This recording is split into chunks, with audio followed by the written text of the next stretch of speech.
সুপ্রিয় শিক্ষার্থী বন্ধুরা, আসসালামু আলাইকুম। প্রথমে এমএস শামীম চ্যানেলের পক্ষ থেকে সবাইকে স্বাগত। আজ পঞ্চম শ্রেণী 2026 সালের গণিত বইয়ের 129 পৃষ্ঠা এবং 130 পৃষ্ঠার সমাধান দেওয়া হলো। আশা করি ভালো লাগবে।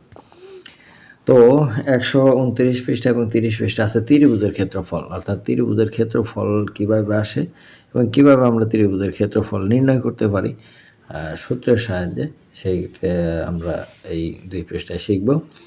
প্রথমে আছে ত্রিভুজের ক্ষেত্রফল। একটা প্রশ্ন দেওয়া আছে যে 6 সেন্টিমিটার ভূমি এবং 4 সেন্টিমিটার উচ্চতা বিশিষ্ট একটি সমকোণী ত্রিভুজের ক্ষেত্রফল নির্ণয় করো। তো সমকোণী ত্রিভুজের ক্ষেত্রফলের সূত্র হলো ভূমি গুণ উচ্চতা ভাগ 2। তো এখানে একটা সমকোণী ত্রিভুজ দিছে। সমকোণী ত্রিভুজ কি? যে ত্রিভুজের একটা কোণ সমকোণ অর্থাৎ 90 ডিগ্রি, সেই ত্রিভুজকে আমরা সমকোণী ত্রিভুজ বলি। তো এখান থেকে এখান পর্যন্ত ত্রিভুজের উচ্চতা 4 সেন্টিমিটার, 1 2 3 4 সেন্টিমিটার উচ্চতা, আর ভূমি হচ্ছে 1 2 3 4 5 6 সেন্টিমিটার। তো এই ত্রিভুজের ক্ষেত্রফল নির্ণয় করতে হবে। চলো আমরা ত্রিভুজের ক্ষেত্রফল নির্ণয়ের সূত্র কিভাবে প্রয়োগ করা যায় তা নিয়ে চিন্তা করি। এখন এখানে দুইটা চিন্তা আছে, একটা রাফির চিন্তা আর একটা তুলি চিন্তা।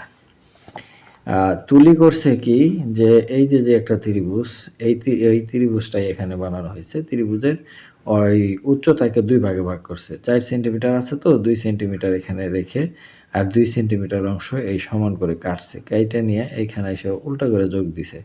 যোগ দেওয়ার ফলে এখানে একটা আয়তক্ষেত্র সৃষ্টি হয়েছে। তো এই আয়তক্ষেত্রই হচ্ছে দৈর্ঘ্য গুণন প্রস্থ। এভাবে আমরা এটার ক্ষেত্রফল নির্ণয় করতে পারি সমকোণী ত্রিভুজের। আর সিস্টেম হচ্ছে, রাফি যে সিস্টেমটা করছে সেটা হচ্ছে যে এখানে এই এতটুকু পরিমাণ ত্রিভুজের যেই ত্রিভুজটা আছে তার সমপরিমাণ আর একটা ত্রিভুজ এখানে যোগ করে দেওয়া হলে এটা একটা আয়তক্ষেত্র হলো। তো এটা তো আয়তক্ষেত্র হলো, তা আমাদের ক্ষেত্রফল হলো অর্ধেক। তো আয়তক্ষেত্র দৈর্ঘ্য গুণন প্রস্থ অর্থাৎ ভূমি গুণ উচ্চতা 2 দ্বারা ভাগ দিলে আমাদের এই ত্রিভুজের ক্ষেত্রফলটা বের হয়ে যায়। তাহলে এই দুইজনের যে যুক্তি, দুইটাই ঠিক আছে, যে তারা এইভাবে ত্রিভুজের ক্ষেত্রফল নির্ণয় করছে, আবার রাফি এইভাবে নির্ণয় করছে, দুইটাই ঠিক আছে। আমি ত্রিভুজের অর্ধেক উচ্চতায় উপর অংশ কেটে পাশে বসিয়ে আয়ত তৈরি করেছি। এটা এখানে নিয়ে আয়ত তৈরি করছে, এটা তারপরে ক্ষেত্রফল বের করছে। আর এইটা কইছে আমি একই আকৃতির আরেকটি ত্রিভুজ বসিয়ে আয়ত তৈরি করেছি। যে আয়ত তৈরি হয়েছে, এটার ক্ষেত্রফল কত হবে? দৈর্ঘ্য গুণন প্রস্থ ভাগ 2, এইভাবে।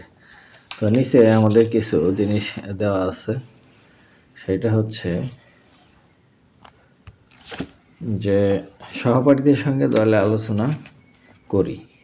তাহলে কি আছে, যে যদি আমরা তুলির পদ্ধতি অনুসরণ করতে হবে, এই ত্রিভুজটির ক্ষেত্রফল হবে কত? ত্রিভুজটির ক্ষেত্রফল হবে যে ত্রিভুজটির ক্ষেত্রফল হবে এরকম, যে এখানে 2 সেন্টিমিটার রেখে এইটুক নিয়ে এখানে বইরে দিছে। তাহলে দৈর্ঘ্য হয়েছে এই পুরাটা ঠিকই আছে 6 সেন্টিমিটার, আর প্রস্থ হচ্ছে এই 2 সেন্টিমিটার। 6 দুগুণে 12 সেন্টিমিটার। তাহলে আমরা এই সূত্র যদি প্রয়োগ করি, তাহলে 6 গুণ 2, দৈর্ঘ্য 6 প্রস্থ 2, 6 দুগুণে 12 বর্গ সেন্টিমিটার। আর রাফির পদ্ধতি যদি অনুসরণ করি, রাফি বলছে যে এখানে এই ত্রিভুজের যে দৈর্ঘ্য আছে এইটার সাহায্যে এটা যদি করি, তাহলে এটা দৈর্ঘ্য গুণন প্রস্থ, অর্থাৎ দৈর্ঘ্য 6 সেন্টিমিটার, প্রস্থ 4 সেন্টিমিটার, এই দৈর্ঘ্য আর প্রস্থ গুণ করে, আর যেহেতু আমাদের পুরোটা ক্ষেত্রফল না, অর্ধেক ক্ষেত্রফল, তাহলে 2 দ্বারা ভাগ। তো এখানে এই দৈর্ঘ্য হচ্ছে 6, প্রস্থ হচ্ছে 4, আর ভাগ হচ্ছে 2, 4 4 24 ভাগ 2 সমান 12 বর্গ সেন্টিমিটার। এটা উত্তরও একই আসছে।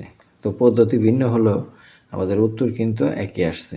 তাহলে দেখা যাচ্ছে যে ত্রিভুজটির ক্ষেত্রফল আয়তের ক্ষেত্রফলের অর্ধেক, কিন্তু সূক্ষ্মকোণী ও স্থূলকোণী ত্রিভুজের ক্ষেত্রে কী হবে আমরা তা পরবর্তী পৃষ্ঠায় দেখব। এবার 130 পৃষ্ঠায় আমরা একটি সূক্ষ্মকোণী ও একটি স্থূলকোণী ত্রিভুজের ক্ষেত্রফল নির্ণয়ের উপায় লক্ষ্য করি। তো এখানে একটা চিত্র দিছে, এটা সূক্ষ্মকোণী ত্রিভুজ, এটা স্থূলকোণী ত্রিভুজ, যেটা একটা কোণ স্থূলকোণ। তো এই ত্রিভুজের ক্ষেত্রে আমরা এখানে এইটার উচ্চতা ধরবো, মাঝখানে এখান থেকে এই পর্যন্ত। তাহলে কত? 1 2 3 4, উচ্চতা 4 আর ভূমি 6। হ্যাঁ, তাহলে ভূমি গুণ উচ্চতা এটা হচ্ছে ভাগ 2, এটা হচ্ছে এই ত্রিভুজের ক্ষেত্রফল। আবার এই ত্রিভুজের ক্ষেত্রফল উচ্চতা হবে এখান থেকে এইখান পর্যন্ত, আর ভূমি হবে এইটুক। তো এটা ক্ষেত্রফল যদি বের করি তাহলে এখান থেকে এইটুক গুণ হচ্ছে এই উচ্চতা। তো এখানে এই এই অংশটাকে আমরা এভাবে প্রকাশ করতে পারি চিত্র, যেখানে আরেকটা এই ত্রিভুজ আরেকটা এখানে বসাই দিলে এটা একটা সামান্তরিক হলো। তাহলে সামান্তরিকের ক্ষেত্রফল ভূমি গুণ উচ্চতা, সামান্তরিকের ক্ষেত্রফল ভূমি গুণ উচ্চতা, অর্থাৎ পুরোটার ক্ষেত্রফল বাই করলাম, তারপরে তার 2 ভাগ দিলে এটা এই ত্রিভুজ অংশের ক্ষেত্রফল বের হলো। এটাও তাই, ভূমি গুণ উচ্চতা ভাগ 2, ভূমি গুণ উচ্চতা, এই উচ্চতা হচ্ছে এটা ভাগ 2। তো সামান্তরিকের ক্ষেত্রফল হলো পুরোটার ক্ষেত্রফল, তার 2 দ্বারা ভাগ দিলে অর্ধেক, এই ত্রিভুজের ক্ষেত্রফল বের হয়ে গেল। তো এখানে রাফি বলছে যে আমি একই আকৃতির আরেকটি সূক্ষ্মকোণী ত্রিভুজ বসিয়ে সামান্তরিক তৈরি করেছি। হ্যাঁ, সামান্তরিক তৈরি করছে। তাহলে এখানে 6 গুণ 4, 4 4 24 ভাগ 2 সমান সমান 12 বর্গ সেন্টিমিটার। তো এই ত্রিভুজের ক্ষেত্রফল তুলে নির্ণয় করছে কিভাবে, যে আরেকটা ত্রিভুজ এখানে বসাইছে, বসানোর পর এটা একটা সামান্তরিক হয়েছে। তো সামান্তরিকের ক্ষেত্রফল বের করে 2 দ্বারা ভাগ দিয়ে তার ত্রিভুজ ক্ষেত্রফল বাই করছে। তো আমি একই আকৃতির আরেকটি স্থলকোণী ত্রিভুজ বসিয়ে সামান্তরিক তৈরি করেছি। তো ত্রিভুজটির ক্ষেত্রফল হবে কত? 3 আর হচ্ছে গুণ 4, 3 4 12 ভাগ 2, 6 বর্গ সেন্টিমিটার। ত্রিভুজগুলোর ক্ষেত্রফল একই, ভূমি ও উচ্চতা বিশিষ্ট সামান্তরিকের ক্ষেত্রফলের অর্ধেক। তাহলে ত্রিভুজের ক্ষেত্রফল হলো কি? ত্রিভুজের ক্ষেত্রফল সমান ভূমি গুণ উচ্চতা ভাগ 2। অর্থাৎ এটাই হচ্ছে মূল সূত্র আমাদের, যে ত্রিভুজের ক্ষেত্রফল সমান সমান ভূমি গুণ উচ্চতা ভাগ 2। এটা আমাদের মনে রাখতে হবে। আমরা আগে পড়েছি সামান্তরিকের ক্ষেত্রফল, এবার ত্রিভুজের ক্ষেত্রফল শিখলাম।